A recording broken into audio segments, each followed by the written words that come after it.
Good evening everyone. आज एक और बहुत ही अच्छा क्वेश्चन का आंसर आपको इस वीडियो के थ्रू मिलने वाला है।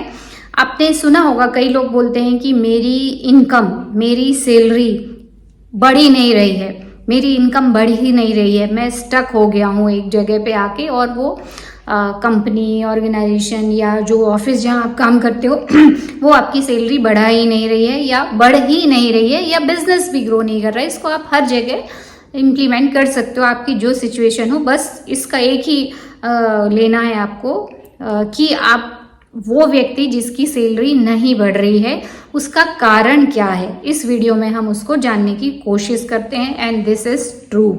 ये बहुत इम्पॉर्टेंट चीज़ है कि जब आप उस चीज़ को समझ जाते हो, और ये साइलेंटली ये काम, इंडिविजुअली ये काम करना होता है। ये सब चीज़ें हमें फिजिकल वर्ल्ड में, एजुकेशन वर्ल्ड में, स्कूल में नहीं सिखाई जाती हैं, जबकि यही बेसिक चीज़ें हैं जो कि हमारी वास्तविक लाइफ की या हमारी फाइनेंशियल कंडीशन को बहुत ज़्यादा इफ़ेक्ट डालती हैं, बहुत ज़्यादा इम्पैक्ट क्रिएट करती हैं। तो क्यों किसी व्यक्ति की सैलरी नहीं बढ़ पाती है, क्यों वो राइज क्यों नहीं ले पाता है, उसका सबसे बड़ा कारण है law of action and reaction. ये एक नियम है कि अगर आपने कोई काम किया तो उसका रिएक्शन, क्रिया एंड प्रतिक्रिया, वो होता ही होता है। ये आप भी अच्छे से जानते होंगे। तो फॉर एग्जाम्पल मैं आपको एक उदाहरण के रूप में समझाती हूँ। किसी एक बहुत बड़ी कंपनी या बिग ऑर्गेनाइजेशन है, या आपका जॉब ऑफिस है जहाँ आप जॉब करते हो, और आप या वो व्यक्ति जो वहाँ साइलेंटली ये सोच रहा होता है कि आई एम अंडर पेड, या मैं अप्रिशिएटेड नहीं किया जा रहा हूँ, या मैं रिकॉग्नाइज नहीं किया जा रहा हूँ, मतलब मुझे वेटेज नहीं दिया जा रहा है, या मैं जितना काम करता हूँ उसके अकॉर्डिंगली मुझे उतना पैसा नहीं दिया जा रहा है, मतलब अंडर पेड, कम पैसा दिया जा रहा है, यानी आई एम डिजर्विंग मोर, और ये मुझे कम दे रहे हैं। जब आप ऐसा साइलेंटली मन ही मन सोच रहे होते हो ना, यही एक सबसे बड़ा कारण है जो आपकी सैलरी को बढ़ने से रोकता है। क्योंकि सबकॉन्शियसली आप, अवचेतन मन से आप उस कंपनी या ऑर्गेनाइजेशन को ये मैसेज दे रहे होते हो कि I am under paid, I am not appreciated, और ये मैसेज वहाँ तक सबकॉन्शियसली पहुँचते हैं। क्योंकि हमारा जो ब्रेन है ना, स्पंज की तरह है, और दूसरी बात ब्रॉडकास्टिंग स्टेशन है, मतलब यहाँ से सिग्नल हम भेजते भी हैं और बाहर से जो सिग्नल आते हैं वो हम रिसीव भी करते हैं। तो ऐसा नहीं कि आप मन में किसी की बुराई कर रहे हो और उस तक वो वाइब्रेशन ना पहुँचे या उस तक वो चीज़ ना पहुँचे, वो आज नहीं तो कल किसी न किसी रूप में जरूर जाएंगी और आपको इफेक्ट करती हैं। इसीलिए हम बोलते हैं ना, outer world is a reflection of your inner world. तो जब आप ये सबकॉन्शियस माइंड से ये मैसेज कंपनी या ऑर्गेनाइजेशन को दे रहे होते हो, फिर अचानक से एक दिन क्या होता है, ये ट्रू एग्जाम्पल है।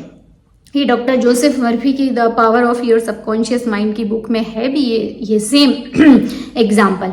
तो अचानक से एक दिन मैनेजर या सुपरिंटेंडेंट आपके पास आता है एंड बोलता है, you have to let go, we have to let you go, मतलब अब हमें आपकी ज़रूरत नहीं है, और आप नौकरी से उस दिन निकाल दिए जाते हो, या आप हमेशा ही अंडर पेड रहोगे। तो ऐसा क्यों होता है? इसका यही एक कारण है कि कहीं ना कहीं हम सबकॉन्शियसली अगर ये मैसेज दे रहे होते हैं कि मैं डिज़र्व नहीं करता हूँ, या मैं बहुत काम कर रहा हूँ, मैं काम ज़्यादा कर रहा हूँ और पैसे कम मिल रहे हैं, तो यूनिवर्स विल मेक श्योर कि वही होता रहे। अगर आप सोचोगे कि मेरी सैलरी क्यों नहीं बढ़ रही है, बढ़ना चाहिए, या मैं काम ज़्यादा कर रहा हूँ, पैसे कम मिल रहे हैं, तो सेम वैसा ही होता रहेगा। क्योंकि ये नियम है एक्शन एंड रिएक्शन।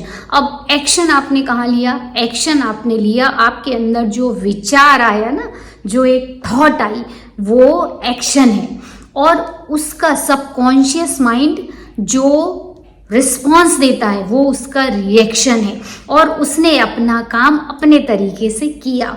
तो आज से आप अपनी सैलरी में इंक्रीज चाहते हो, या बढ़ाना चाहते हो, या अपने बिजनेस में इनकम ग्रो करना बढ़ाना चाहते हो, प्रॉफिट चाहते हो, तो आज से आप खुद को वेल डिजर्विंग बोलिए, कभी अंडर पेड नहीं बोलिए।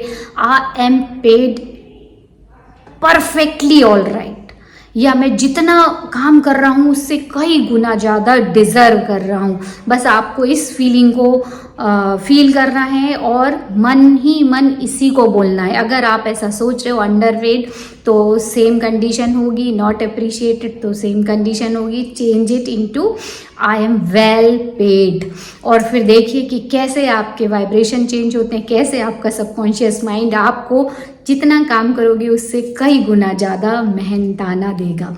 These all are the rules and they always work. तो remember this, law of action and reaction, और ये सब जगह लागू होता है।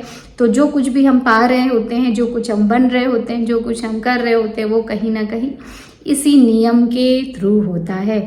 आई होप कि आपकी ज़रूर मदद करेगा आपके जीवन को इम्प्रूव करने में, और हम मिलेंगे नेक्स्ट वीडियो में। तब तक गुड बाय।